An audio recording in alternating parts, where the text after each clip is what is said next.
پیارے بھائیوں اور بہنوں، خداوند کے پاک نام میں آپ سب کو سلام۔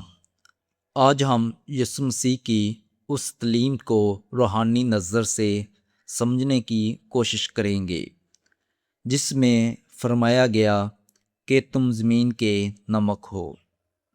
نمک صرف ایک عام چیز نہیں بلکہ ایک گہرا روحانی مطلب رکھتا ہے۔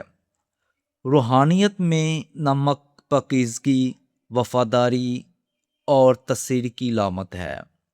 جیسے نمک کھانے کو ذائقہ دیتا ہے، ویسے ہی ایک روحانی انسان اپنی زندگی سے دوسروں کے دلوں میں محبت، سکون اور سچائی پیدا کرتا ہے۔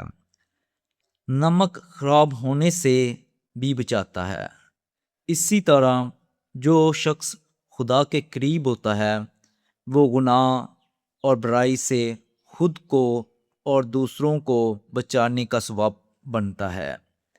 اگر ایک ایماندار اپنی روحانیت کھو دے تو وہ بے اثر ہو جاتا ہے، بالکل ویسے ہی جیسے بے ذائقہ نمک کسی کام کا نہیں رہتا۔ اسی لیے ضروری ہے کہ ہم دعا، کلام اور نیک اعمال کے ذریعے اپنی روحانی زندگی کو زندہ رکھیں۔ آئے ہم دعا کریں کہ خدا ہمیں روحانی طور پر مضبوط بنائے تاکہ ہم واقعی اس دنیا میں نمک بن کر فرق پیدا کر سکیں۔ آمین۔